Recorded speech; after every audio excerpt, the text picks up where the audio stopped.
In the year 1219, at the height of the Fifth Crusade, St. Francis of Assisi and another friar, a companion, traveled to Damietta, Egypt.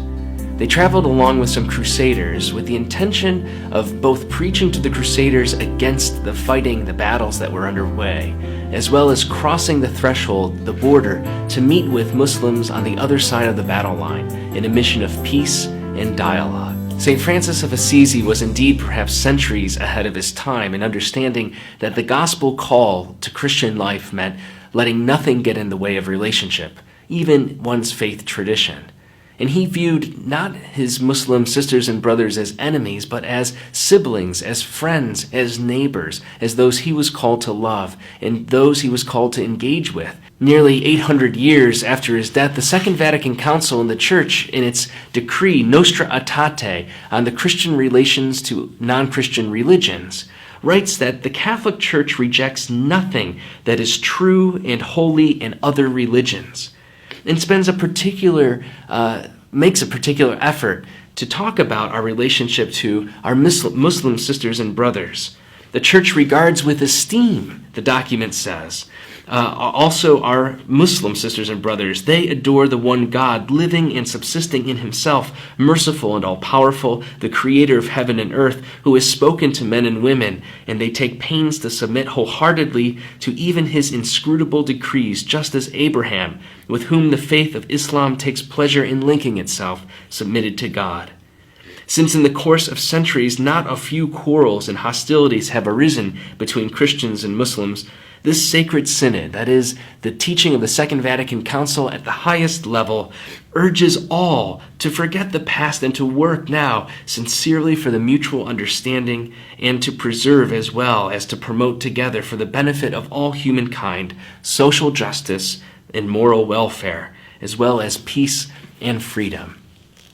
Catholic Christians in a particular way are called, as we hear both in the Second Vatican Council's teaching, official teaching of the Church, its highest teaching, as well as in the example of people like St. Francis of Assisi, this move to understand, learn about, and to engage in interreligious dialogue. In order to do that, we must understand other religious traditions, and in recent years there's been increased hostility, perhaps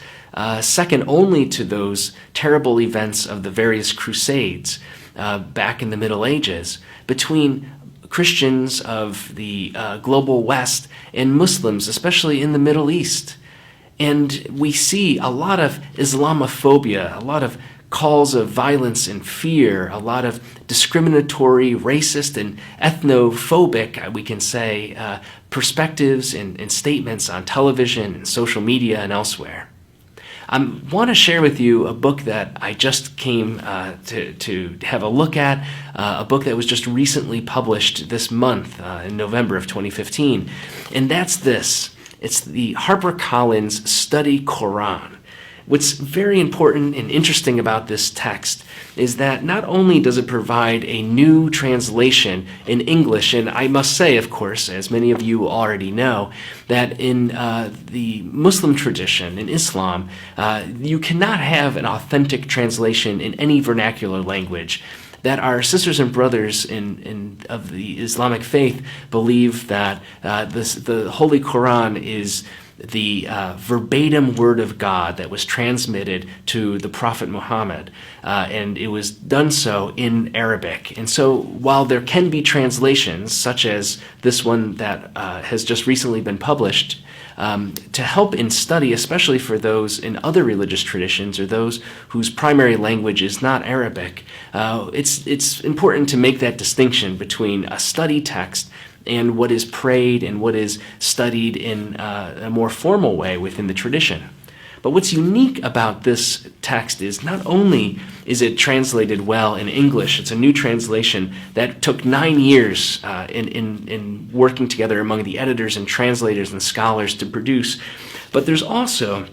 a tremendous amount of commentary. I can show you, perhaps you can see in here, I can show you up close, there's great resources, great explication and exegesis that helps people, especially those who are not trained in Islam, those who are not Muslim like myself, a Roman Catholic priest, a Franciscan friar, to understand better what's at the core of the Islamic faith. There are excellent essays that introduce both the history and of not just Islam, but of the Quran,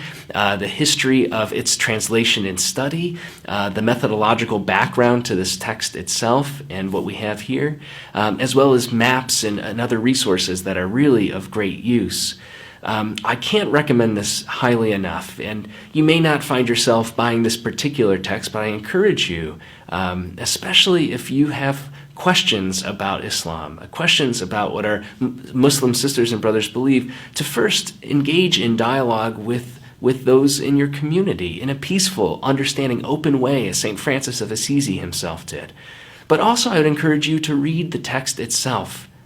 Sadly, those who tend to grab the news headlines because of tragic acts of violence and terrorism, people like those engaged with the ISIS group in Syria and Iraq and elsewhere, Al-Qaeda and other terrorists, they practice something that is not at all supported by the Holy Quran. It is not reflective of the Islamic faith, of the Muslim faith. And our Muslim sisters and brothers are really done a disservice when, as a collective community and as a popular sort of social imaginary, that way of interpretation, a very distorted and unhealthy interpretation of Islam, is portrayed as the normative face of this religious tradition.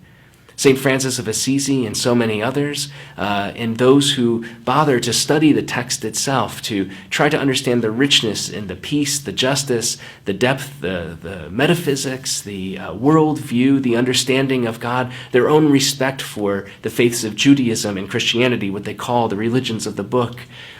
All these things are, deeper and richer and fuller than the violence and the discrimination that exists in our world would lead us to believe. So I encourage you, I'll put the link below to where you can find more information about this particular translation and its commentary. And I encourage you to take a look, to read with openness and seriousness, rooted, of course, in your own faith tradition, but to explore what our sisters and brothers in the religious tradition of Islam believe, and to appreciate the richness and beauty of their sacred text as well. May the Lord give you peace.